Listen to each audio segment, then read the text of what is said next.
Hello, this is Storytime with Aaron. I'm Aaron. This is video number 2 in a 3-part series, just giving a brief introduction on my life and how I came to the realization that I'm the current incarnation of Archangel Raphael. The first video was mainly focused on my emotional response to the world growing up and the start of my spiritual journey, and the second video is going to be more focused on my one-on-one encounters that helped solidify the understanding of who I am and some of the phases that I went through to help prepare me for that realization. So let's get it started. I've segmented this into age groups like I did the first video. This is 24 to 26. We left off with the shark dream, which was significant for me because it was the first time I felt like I understood why I had a certain dream. So that was a profound spiritual milestone. Right around that same time, I had gone into a metaphysical shop, and the owner was behind the counter, and you could see she had a back room where she practiced Reiki. I was the only customer in the shop at the time, and then a woman walked in behind me, and I, as one does, energetically made space for her, and probably took a step back or something, and I think she purchased something at the front counter, and then left, and then the owner said to me, who are you? And it's funny because I started getting more questions like that, I want to say, as my spiritual experiences started to condense, or that I was having more of these kind of awakenings closer together. People were thinking either they recognized me, not necessarily from a hometown, but they would always kind of go, are you an actor? Or I had someone say, like, yeah, but you're somebody. So you get enough people asking you who you are, and you start to get curious about it yourself. But if you saw the first video, I was aware something profound was unfolding. But anyway, so the woman, the owner of the shop who was behind the counter, said, who are you? And I think I probably responded with, my name is Aaron. And I think I asked her why. And she said, because the woman that just walked in, her energy was really bothering me, which is so funny because this woman is a healer. But that doesn't mean that you can't be spicy. We all trigger each other and mirror each other. We're souls having a human experience. So that's really funny to think back and look at. But she said that woman's energy was really bothering me. I think she might have said something like that it was seemed agitated or something. But that when she saw me, she completely surrendered. And then she went on to say, you must be some sort of deity or something. And I think the way that came across to me was probably like in one ear and out the other, in the sense that I acknowledged that she was having a spiritual experience from meeting me, which was already something that resonated. But, when you hear the term deity, at least for me, yes, we all like to wear ripped jeans and look hot, especially in our early 20s. But my heart-centered truth did not want me to put myself above anybody else. So I was not going to allow my ego to be triggered by a comment like that, or to have it want to resonate. But I will say that your head gives you the information, your heart says yes or no. And in that moment, because I knew something profound had been unfolding in my life, I didn't completely ignore what she had said, or I kind of just, made a very quiet mental note, like, that's interesting. And then I think we exchanged numbers, and I went on my way.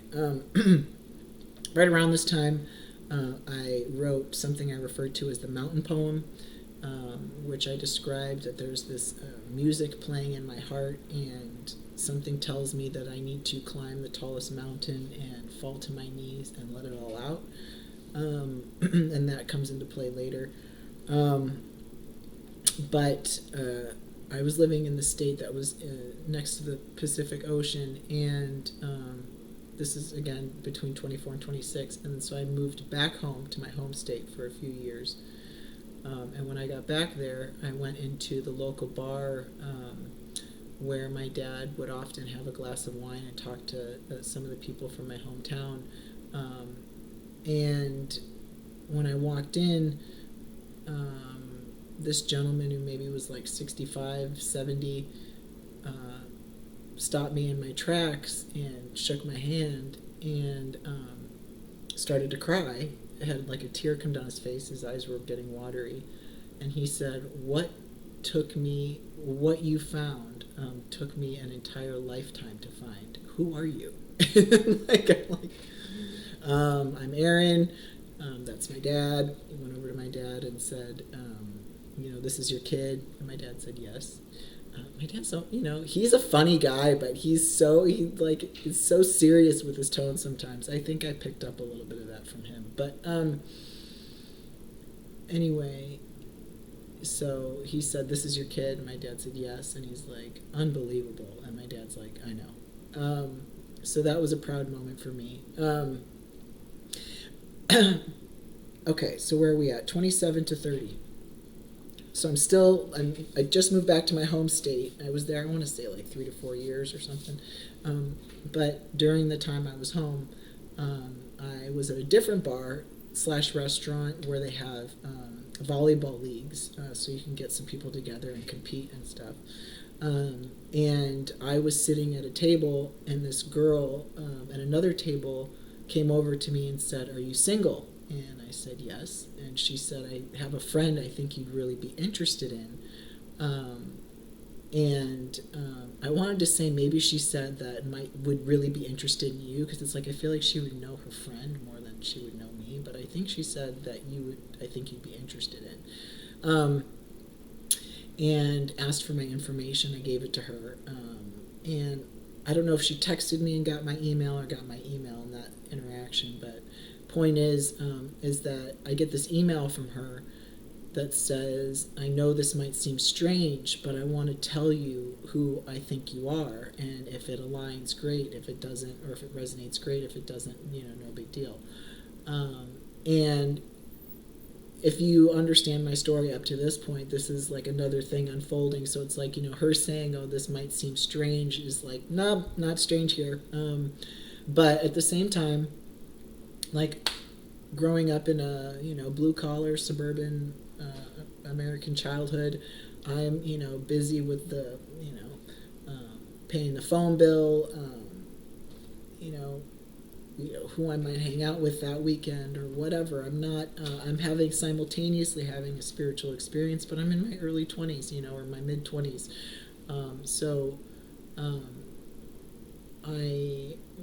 My spiritual self is understanding that something might be happening, but at the same time, I'm just a curious, 20-something-year-old just wondering who is this person, and I wonder what they're about, type of thing. But she writes a long email describing me as being creative, that I've had a desire to help the world, maybe added a few other details. And from reading it, I think my impression was, yeah, this could match up with a lot of people, but it wouldn't match up with necessarily everybody. And what she's saying, none of it was wrong. There wasn't like one thing in there that I was like, oh, all this is, I align with all this, but not so much that. It was like, yeah, that's me. And like I said, could probably be a number of people. So I wrote back to her, yeah, everything you said made sense. And just to describe the type of person that I am, I like to honor my intuition. I think a lot of us do. It's whether or not we're paying attention to it or not. I like to honor my heart. Like if something resonates with my heart, I don't like to completely push it away. But I'm not eager to have things resonate. I always felt like I was kind of like blessed with knowing my character, so I was never really searching to belong or to be recognized necessarily for being who I was or whatever.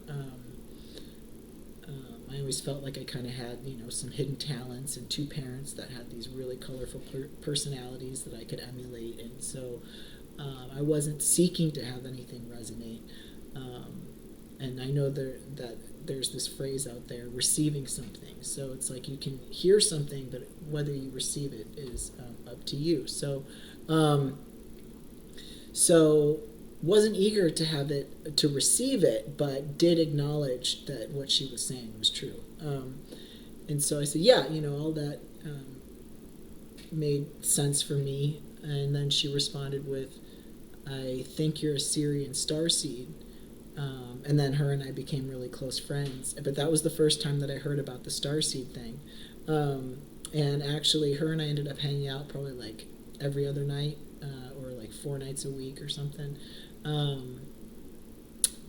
And she was the one that showed me, and keep in mind this is maybe like 10 years before Ancient Aliens came out. During those times, if you were to mention aliens to people, they'd probably be like, oh, what movie did you watch? What sci-fi movie did you watch? Or, oh, you're into comic books now. Okay, that's cool. It definitely wasn't a mainstream thing, and rabbit holing wasn't really a thing either. I think MySpace was around, but YouTube, I don't know if YouTube had just come out or if YouTube just kind of had like, I don't know what kind of videos they had, like epic fails or something. There wasn't really this kind of mainstream digging up of like secret information and all that stuff. So that was the first time she introduced me to some alien videos, and what they were encounters that, like whistleblowers of people who had encounters with aliens, and then some UFO researchers that were presenting like the information they had from other people that had encounters and things. So that was my introduction to that, to the alien thing. And again, this is like age 27 to 30. And then during that same time, I'm still at home for this 3 to 4 years or whatever that I decided to move back to my home state. And I ended up dating somebody, and they suggested we get tattoos, matching tattoos. And for me, I hadn't had one tattoo on my body, and I always thought I'd probably end up having a few tattoos, but that they would have to be significant to who I am, or even if they weren't super significant, it would have to be, I just wanted something that like intuitively came to me, even if it was, something random, like a grasshopper. Like, it doesn't have to mean that I loved grasshoppers my whole entire life, but if I like on the way to the shop saw a grasshopper, was like, you know what, and like just felt like I resonated for, like, there's just, I wouldn't want to get just something that I just didn't want to get something that didn't resonate with me on any level. So I was a little cautious about it. And I felt like, this is a masterpiece. Like, like I'm putting this thing together, and I want all of the energy to kind of flow and all that stuff.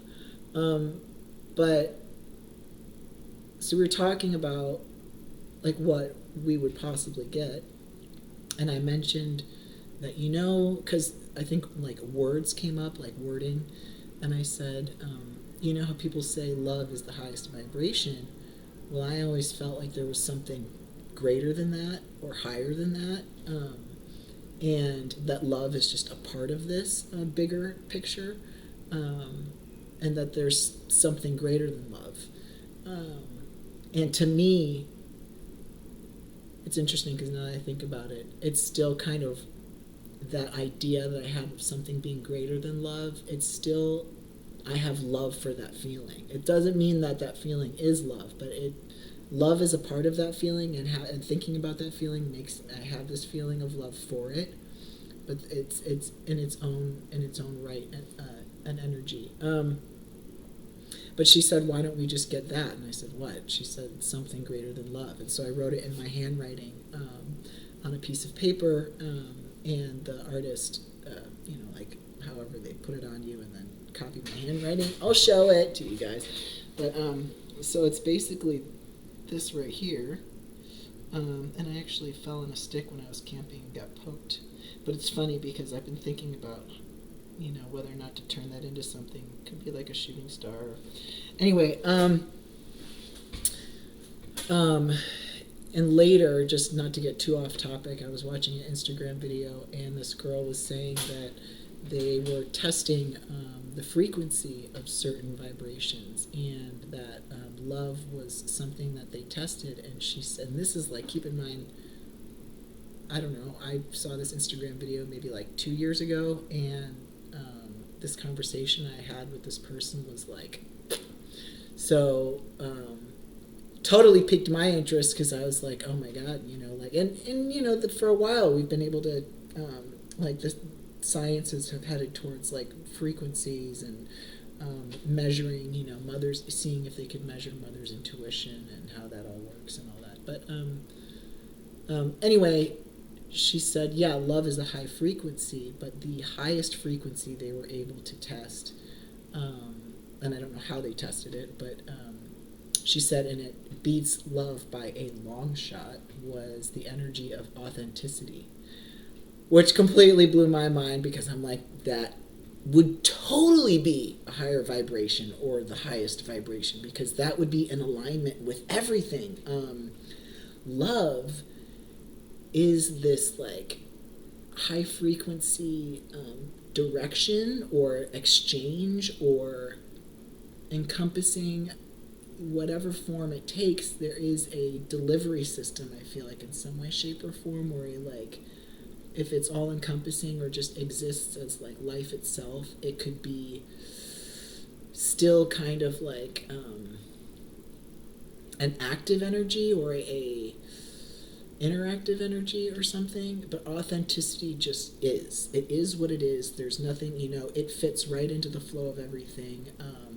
Obviously being your authentic self sounds cliche, but and when I thought about it, made me think about my tattoo, and I'm like, something greater than love. I wonder if authenticity could be that. But then I was like, it could, something greater than love could also be the universe.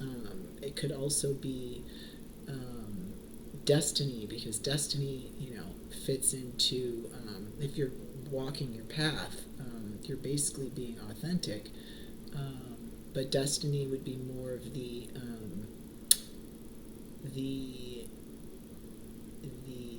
path of all, or something. But anyway, that just blew my mind, because it made me think about my tattoo. But around 27 and 30, that's just a conversation that I had with someone, that there was, and this is all kind of surrounding, I think, trying to find the truth in my heart, like a lot of us try to do, is to find our most authentic selves, or our most authentic energy, or try to align with the authenticity of the universe. But this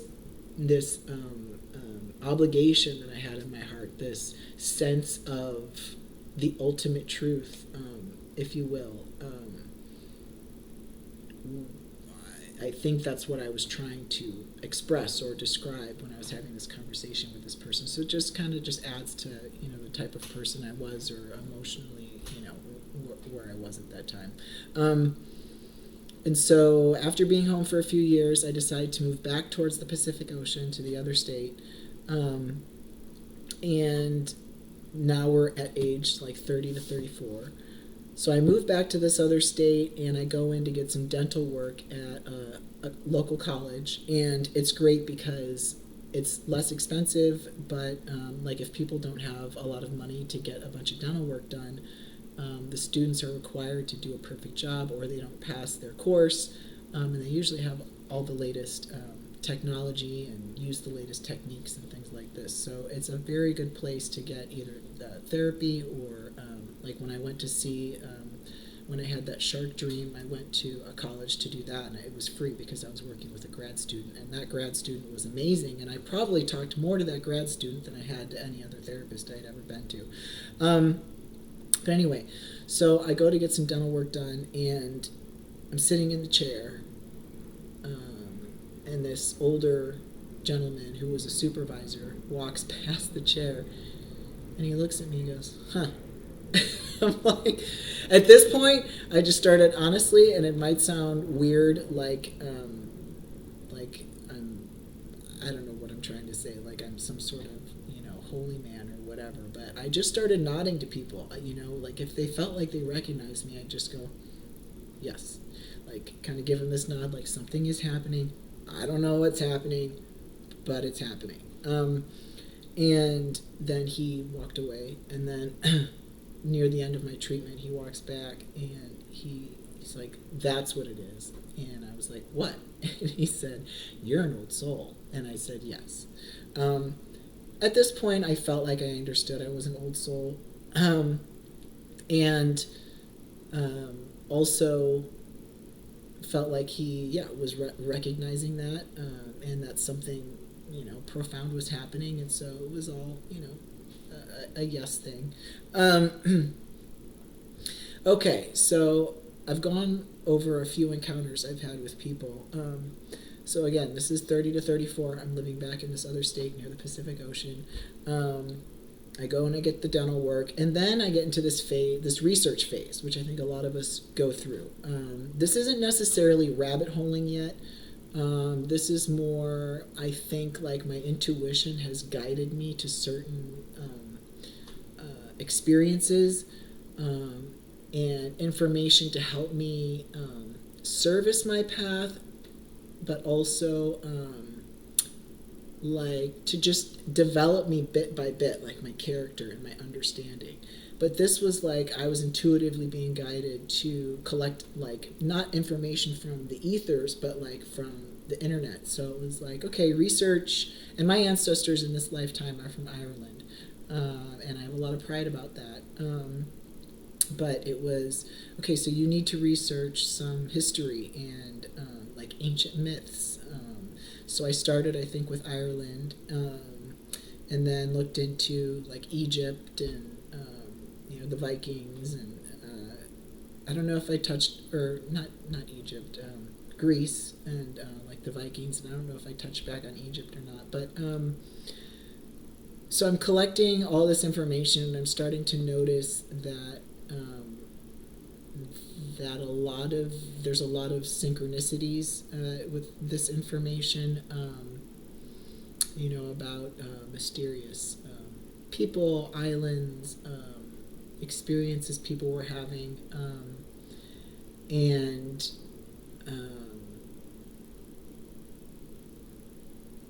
I was just about to say something. I was going to say something about like how a lot of these ancient religions, like they would pray in caves and dark spaces and things. But there was something else that popped in my head. But anyway, so around this same time that I'm researching these ancient myths, I kept getting the word emerald in my head. And it's like, yeah, emerald, the Emerald Isle. My ancestors are Irish. Of course, I love emeralds, and green's my favorite color. Like, so that's probably what that means, right? But that word wouldn't go away. And so I typed into the internet emerald, and I pulled up something about the emerald ray. And then I pulled something, which was fine. I was like, oh, what's this? But I pulled up the emerald tablets, and I read it, and something in my head, or something internally, was saying, you wrote that. And I'm like, I'm literally going, no. Okay, no. And as I'm reading it, I kept getting this feel like, okay, you read information that you weren't shown in your history books in school that might explain the origins of humanity, you're going to have a profound feeling around it. And you're going to feel like you're reading something you're not necessarily supposed to know or supposed to read that might be secret. And so, understanding that this was a possible part of ancient history, that was interesting in itself, but I was getting this feeling that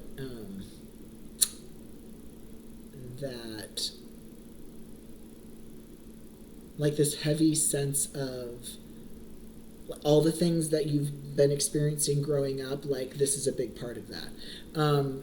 And how do I explain that better? Like this is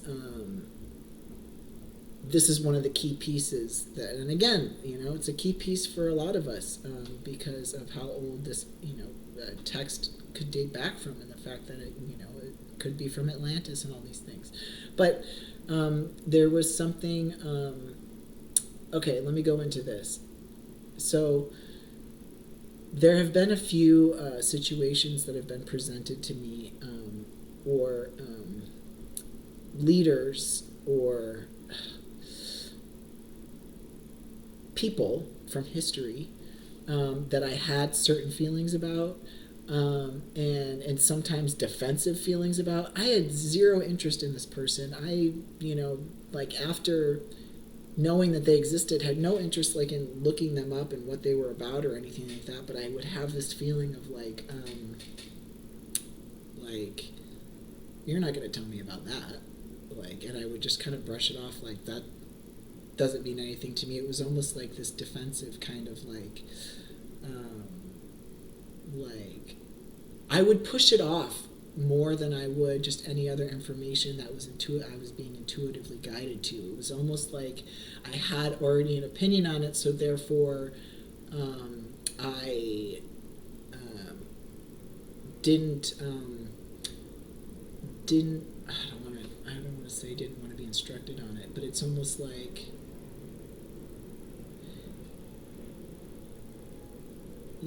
I would tell myself, I have no idea what that person's about, because something inside of me was saying, you do know a little bit about this. And so I'd like just push it away for some reason. But that was kind of like one of those feelings where I was reading the Emerald Tablets and was like, because I had a feeling about it, and it wasn't just intuitive curiosity and like information source thought I should know so I can present the nature of the truth of the world or whatever to people. Like, because a lot of this information I felt like the universe was preparing me to bring some sort of truth to the world. When I came across the Emerald Tablets, it was like trying to resonate, I think, so much that I was like, whoa, listen, I'm just an observer. This is just some more information, just like with the Irish myths and just like with the Greek myths and all the other, it's just like whatever. Anyway, so I tried to dumb down, I think, the effect that it was having on me. Maybe that's the best way to say it.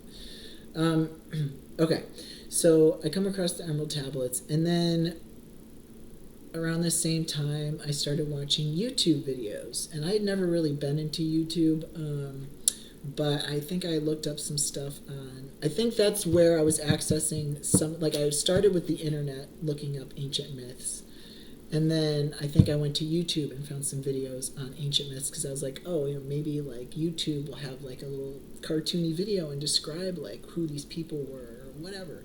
And then I started looking up who the Syrians were, or what it meant to be Syrian, a star seed and all that stuff.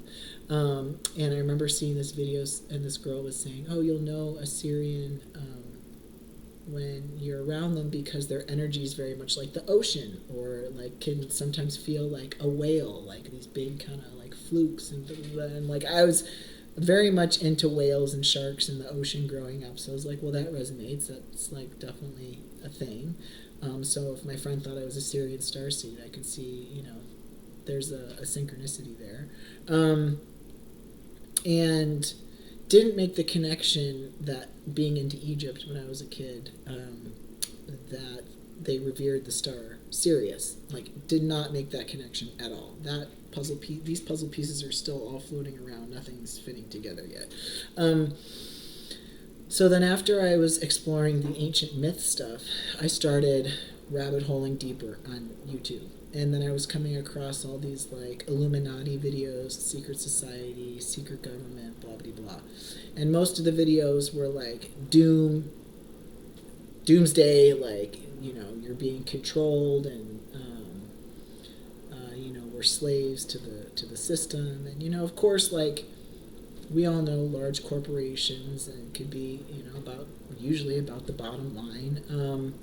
And it wasn't a surprise to see that there were secret organizations, in the upper echelons, that maybe had a vision for how things could work for them or whatever. But what I will say is, after, and again, a lot of this information now is becoming mainstream.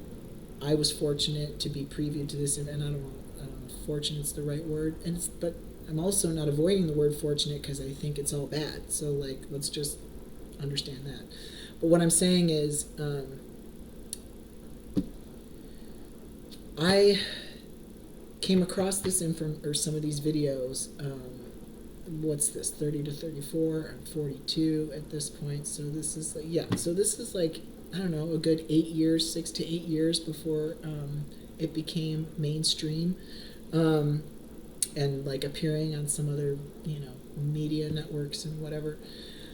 But after having the life experiences that I've had and doing some of the research that I've done, I think, and have had time to sift through and have these this information settled a little bit.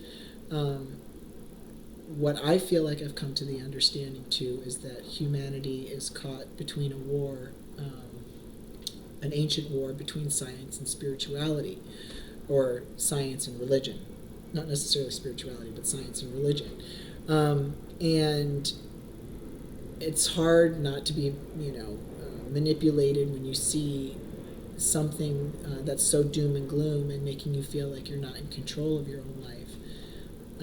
But keep in mind, a lot of the reasons why we separated from religion is because religion was being oppressive. They weren't very happy about hearing that the sun didn't revolve around the earth, and the whole witch trial thing where women's intuition was being demonized, and and these are other conversations we'll have as far as what Source has shown me of what our true nature is and what Source wants for us and what we've kind of done with it and what our ego has done with it and how it's oppressed us, to separated us, and all these things. But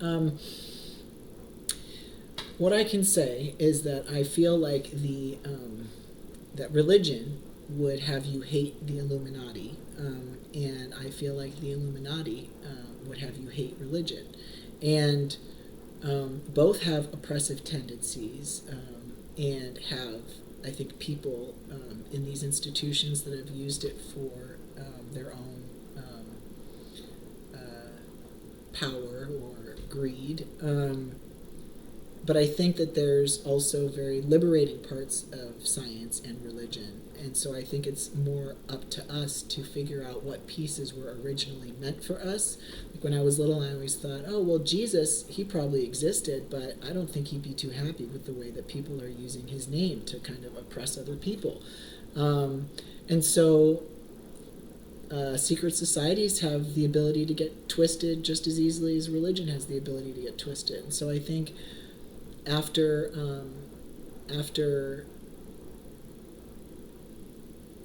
being away from this ancient war, it's easy to manipulate people back into hating something like the Illuminati because it's had to be more. It's not information that's out there in the public, but it could have been, that they had to be secretive because of the authority that religion had over the world. So it's like, before you pick a side, before you point your fingers, let's make sure that we're understanding, what is really for our highest and greatest good and what isn't. So, because when you hear a lot about the Illuminati, you hear a lot about people that we generally have respected over the years.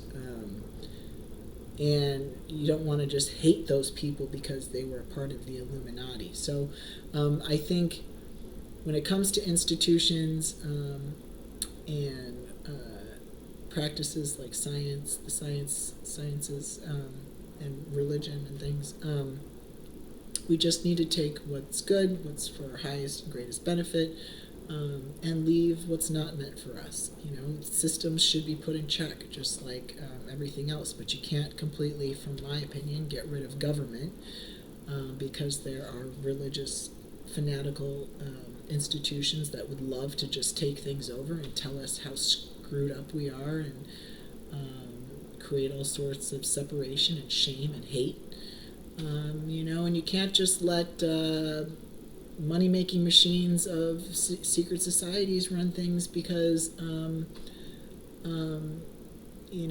we should be benefiting off of the hard work just as much as anybody else. So, and when it comes to schools and not wanting to be indoctrinated by the information in these schools, a lot of these schools teach people how to make biodegradable goods, how to, treat animals and human diseases, and cure human diseases and things of this nature. So you can't just get rid of school, and you can't just say, well, if my kid's in school, they're going to be, a slave to the system. All of these things at some point, in one way or another, were meant for our highest and greatest good, just like Jesus' teachings were kind of grabbed from him and exploited. So, long story short, I think the public is being manipulated against the Illuminati, and I think that certain media corporations who are claiming that there is a deep state are trying to side more with the side of religion, and indoctrinating people that way by having them hate a lot of the very people that were trying to liberate us. So, but again, any sort of sinister and dark stuff in the church and sinister and dark stuff in the Illuminati should be done away with, in my opinion, and we should just keep what was originally meant for us. So I don't think extremism in any right is probably unhealthy. There always needs to be a good balance, and anyone who's tried to take advantage of their positions of power in either of these institutions deserve a right to heal and a way out as well. The ego's a tough thing to battle. No one ever wants to be that friend in the friend group that stands up for, the liberation of all. People hoard knowledge and want control and all these things, and think that they're more powerful than the ultimate plan or source or whatever. So I just think we need to realign ourselves when it comes to all this information, because people are getting very comfortable with their hate, and are getting very confident in what they think they know, and it's dividing us more and more each day. So that's an entirely different conversation for another time. So that was, let's see, age 30 to 34. Okay, so we did the researching on the ancient myths, ran into the Emerald Tablet, rabbit hole on secret societies. Then Ancient Aliens came out, and I was like, okay, all this stuff that this friend showed me or whatever is becoming mainstream. This is good. I also feel like I was getting closer and closer to fulfilling my destiny, and that this was an important part of the public being prepared for what was ultimately going to be a gift for the collective through way of source and delivery through this destiny that I'm fulfilling. So went through this kind of like information dive phase, and then I started to want to explore some gifts randomly. I got this idea. I was dating this girl, and I'm just looking at the time here, about 40 minutes. And I thought, okay, so what if I could take all this energy in my heart and like transfer it? And yeah, if you're being intimate with someone, that's kind of like the goal, right? But I wanted to try to communicate, like, okay, I'm not just gonna like I know this might be TMI, but I'm not just going to kiss you in a way where you think I'm a good kisser. I'm going to kiss you, and not like by kissing harder or anything like that. I'm going to transfer like a message, or like I'm going to transfer my energy to you, like kind of I'm going to let it build up inside of me, and then I'm going to kiss you, but I'm going to release it right when I kiss you. And just to see like what her response was. And like I said, it wasn't like by kissing any fancier or any harder or anything like that, or any more passionately. It was just like trying to see if I could energetically do something. And so I kissed her, and then when she pulled away, she said, "I felt what you just did." And I was like, cool! And in that same relationship, I decided to take it a step further, and I was like, I wonder if I could transfer an image into this, into her head. Sorry. But this was like a different part of the whole spiritual experience. It was like, now you need to start testing abilities. You've gathered information. You've been shown like these profound spiritual milestones or whatever. Now let's test some abilities. So intuitive. I don't know where that came from, but it just happened intuitively. Or intuitively, that's where I was being guided. So I was like, okay, I'm gonna picture that we're flying through space, and like when you're in going light speed and you're passing all the stars and all that stuff. So I built up this energy inside my body, and she's unbeknownst to all of this, and then I put the image in my head, and later maybe I'll go into describing in more detail how I did it, but this is basically the gist of it. And then I put the image in my head, and then I released the energy, and at the same time, when I was kissing her, and at the same time I tried to release this image while I was releasing the energy towards her the way I'd released the energy towards her the last time. And then when I pulled away, I said, "Did you see anything?" She said, "We were flying through space." I was like, yes! So like, again, I was not seeing a spiritual teacher. I knew nothing of psychic gifts. This is just like something in my mind saying like, hey, try this. And so that's how my spiritual journey was unfolding.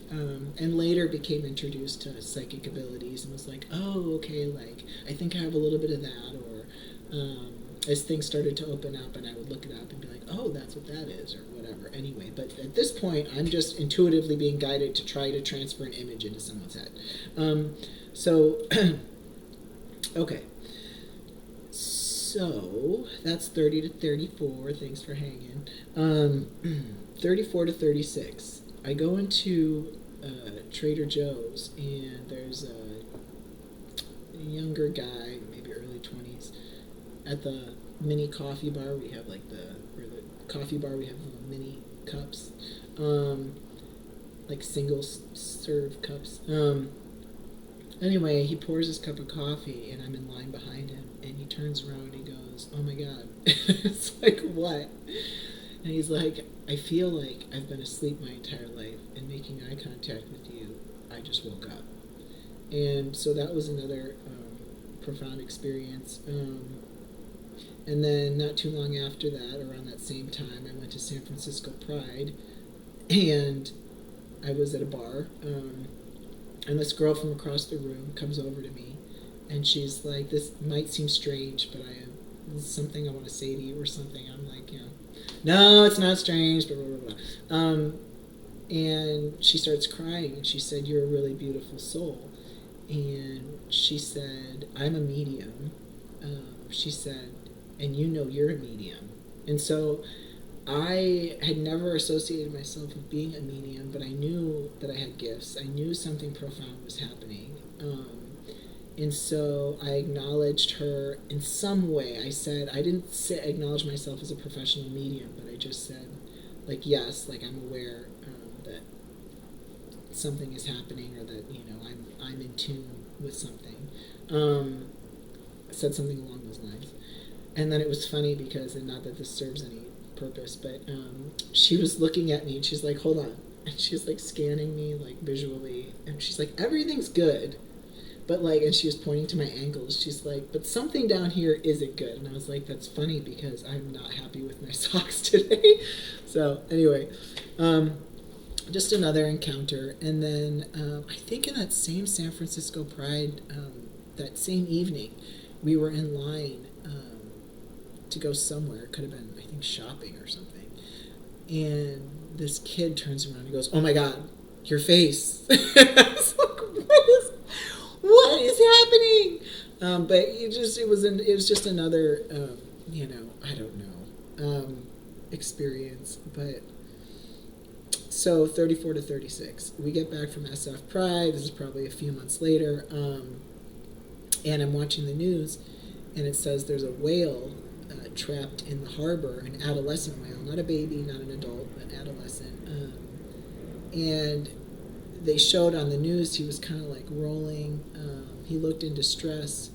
The locals thought that he couldn't get out and that he was maybe stuck. And so they were flapping paddles in the water all around him, trying to entice him to leave or encourage him to like swim back out or you'll die if you stay here type of thing.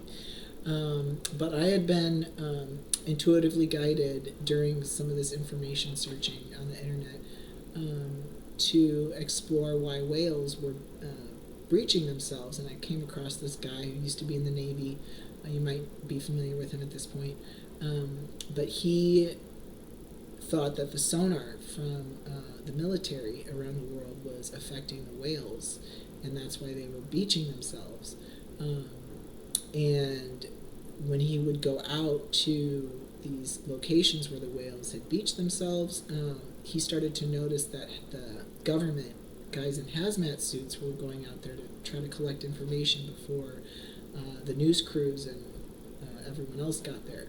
And so he thought, yeah, they're definitely hiding something. Again, not to feed into the fear thing, but it's interesting because we all have a hand in the way our government works. And at the same time, like I mentioned earlier, there's probably a point where information becomes secret to make sure that we are liberated, and then there's probably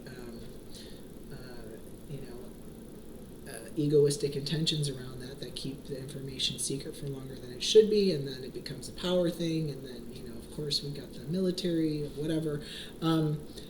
Not demonizing anything or anybody, but anyway, so he thought that they were trying to cover up this sonar thing, and when I looked into it, apparently people who have researched it, and this is some not so fun information or sad information, so if you don't want to hear it, maybe plug your ears, but it's about how the sonar affects the whales. It is so piercing that it shakes their internal organs, things like their brain, and forgive me if I'm not getting this exactly right, but that their ears start to bleed oftentimes, and it's so uncomfortable that they try to get out of the water to escape it. And if you think about how sensitive a whale's hearing is and how they communicate by sonar, it's pretty sad to think about what they might be experiencing there under the water. And to us, we're just like, oh, we're just searching for this, searching for that, and not thinking about how it's affecting the animals. So luckily, I think in the last few years, the National Oceanic Atmospheric Association had posted something on their website saying that they were looking into the effects that sonars have on whales. So that's a big plus. But when I was looking at the news at this and watching this whale in the water, to me, what popped in my head was, I don't think the whale's stuck. I think the whale's in distress. Maybe it might be from sonar, and he just needs to be left alone or something. But this was like, I don't know, early afternoon, or like 3 in the afternoon, late afternoon. And because the harbor was like an hour and maybe 20 minutes away, I didn't go there. But then when the sun went down, I was getting more and more concerned. I said, you know what, to the person who was with me at the time, I said, I think I need to go and make sure that this whale's okay. And they said, are you sure it's dark? And I said, yeah, 100%, let's just go. So we go, and when I get there, I thought, okay, well, if the whale's still there, they're going to have spotlights, they're going to have news crews or people out there. But we pull up, and there's like all these different docks, and no one was there. There was just like kind of the dim lights that you have over the walkways for the docks. No people, no nothing. So we drive up to see if we can find any major lights like down at the end or any action or whatever, and nothing. And so we drive back, and just as we were about to exit, I said, let's pull in here and check this out. And we pull up to the edge of the water, get out of the car, and look over the edge, and all of a sudden you see this like whale, just the back of the whale come up, and it goes like the sound of it, of the blowhole. And I'm pretty sure there was a seal kind of swimming in circles around the whale, which is pretty cute. If she was there, he or she was there protecting the whale, I'm not sure. But so feeling that whales are telepathic, I feel that's something that we all are, and that a lot of animals are, and that's how we mainly communicate. We just don't understand that yet. A lot of people are starting to understand this, but feeling like the whale could understand me, no matter what language I spoke. I just said to him, he or she, I understand, I'm sorry, and I'm trying to do the best I can to fix it. And the person I was with, used to be a singer, or used to sing in church or something. So I said, "Can you sing the whale a lullaby?" And they did. And I think like the top of the whale went away, and we waited like maybe 20 minutes, and the blowhole didn't come back. The whale didn't surface again. So we drove back to the apartment, and the next day on the news, there were some search helicopters saying that they checked the 3-mile radius, and generally when a whale passes away, it floats to the surface, and they felt like if the whale didn't make it, that they would have found it, and that they think the whale got out last night and successfully returned to the ocean. So it's like, yeah! So one of my understandings is that I am here to help the world, but I'm also here to help the ocean. Like, I feel a kinship with the ocean, and I'm here to also more acutely even help whales. That they're very sacred creatures, just like every other creature on this planet. But there's something about the frequency that whales hold, or the presence of whales, that is very sacred, that needs to be protected, especially. But again, it's not to say that all living creatures aren't equal in Source's eyes, God's eyes, whatever. But I have a close relationship with whales. So anyway, I'm moving out of that apartment, and I'm looking into places, and I get a phone call from a woman who's like, yeah, I'm so-and-so, and I'm renting some places. Do you want to come check it out? And I asked her what a price range was, and I was like, well, I probably didn't tell her this, but I was thinking, I don't think I called this person because what she has available is out of my price range. But I decided to go check it out anyway. And when I got there, it was really cool because she had a bunch of different houses on this huge property that overlooked the ocean. And she had a music studio in the one I was looking at, and I would have been rooming with some pretty big artists at the time. And actually, one of the artists was from like a big band in the 70s. I won't mention which one.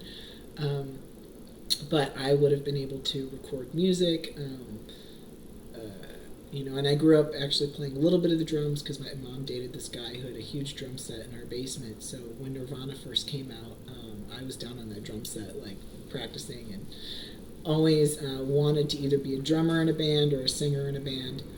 But so cool because she had a music studio there, and I was like, oh my God, maybe I could actually live here, record an album. But because it was out of my price range, I didn't. But before I left, and she had pointed out in the corner, she's like, oh yeah, that drum set, that was Tom Petty's drummer's drum set or something like that. I don't know. And I was just like, nah. But right before I left, I said, for some reason, I feel like I have to tell you that I'm here to help whales. And she said, oh, that's funny because my friend is the manager of like the wildlife rescue here, the ocean wildlife rescue here, the marine wildlife rescue. Um, and she said that she was connected to the people from the Sea Shepherd, which is now the Paul Watson Foundation, who is known for saving the whales or protecting whales.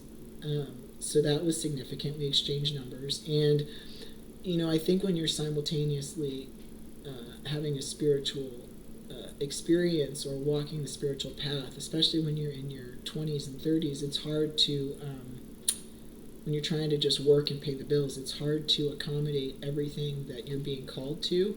But I also felt, too, that the way that I was experiencing the world was I was getting a lot of information, and if I was intuitively guided to act on that information, that I would at the right time. So I got her information, and didn't acutely put my focus there at that time, but that was another signal to me that I was listening to my internal voice or to source, and that I did have a connection with whales in the ocean. So let's see here.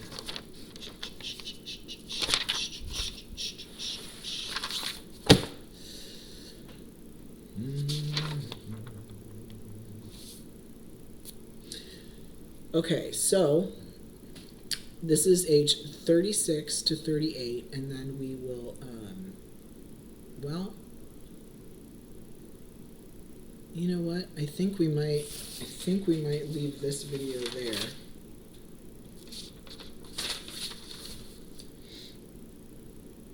Yeah. Well.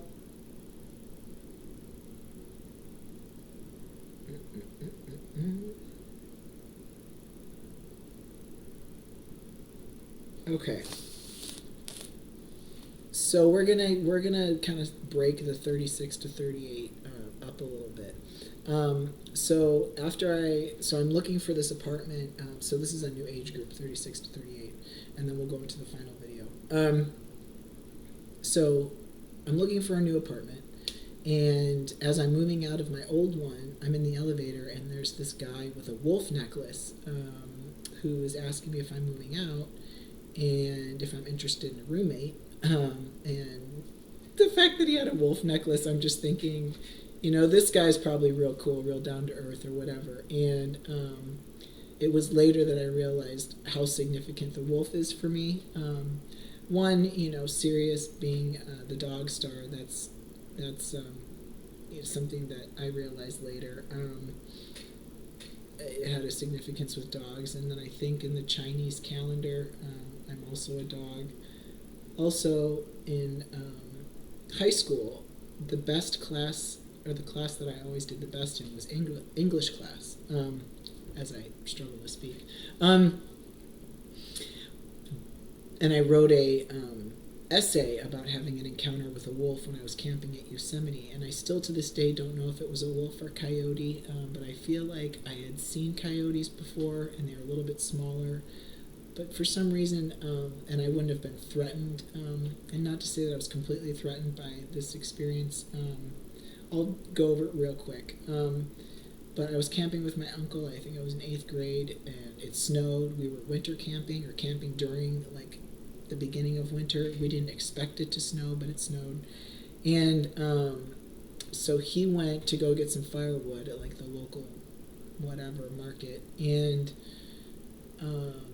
we had a cooler with some salami in it, and I opened the cooler to grab the salami, and as I lowered the lid, there was this wolf, from what I thought was a wolf, kind of going like this, looking at me, and I was like, okay, he's interested in the salami. But what happened is I paused, and dropped the salami and slowly closed no, I hadn't closed the lid yet. I set down the salami, and then before I closed the lid, him and I just kind of locked eyes for a minute. It was this really profound exchange of like no fear kind of. It was my introduction to the wild, and the shark dream. Yes, that was an interaction with the wild, but it was also a dream. Not to discount, how significant the dream was, but this was like, I could take it as like my. It was like my interpretation of it was I was meeting the wild, but that we had nothing to fear between each other. But anyway, I wrote about this experience. And then I ended up closing the lid really slowly. And then they said, my uncle was like, if you run into a wild animal, just make yourself as big as possible and they'll go away, or something like that. So I didn't want to scare the wolf or anything, but like trying to like be a smart kid, I just stood up on the cooler like very slowly, and he just turned away and started walking back into the woods or whatever, and actually started walking towards another camp, but the camp had so many people and was being so loud that I was like, honestly, this wolf is probably, or this dog or whatever it was not going to be a threat to those people. Come to find out, there hasn't been a wolf in Yosemite, or at least seen in Yosemite, for at least 100 years up until recently. So there could have been a wolf there, maybe no one had seen it, or maybe it wasn't a wolf and it was a coyote, but again, nobody knows, but how I interpreted it was that it was a wolf. And I wrote about it in English class. So this wolf plays a significant part in my journey later. But, and I don't know how much I'll touch on the wolf thing, because it's not, you can't go into every single detail about this. But anyway, so I'm not realizing the significance of the wolf necklace at the time when this guy asked me to be a roommate, but I thought he's probably a spiritual dude if he has a wolf necklace. So I said, yeah, I'm moving out. And he said, would you want a roommate? Or I'm looking for a roommate. Would you want to be roommates? And I said, sure. So we became roommates, and then come to find out that he went to school for creative writing, and wanted to get into the film industry, but his hobby was life after death experiences, or life after death and near-death experiences, and also reincarnation. So again, at that point, didn't know how significant that would be for me, but looking back, it's no coincidence that we became roommates. I will leave the new roommate, the video here with the new roommate, and then we will continue with ages 36 to 38 in the third video. And I'll tell you in the third video kind of what we're going to focus on, but thank you everyone for being here.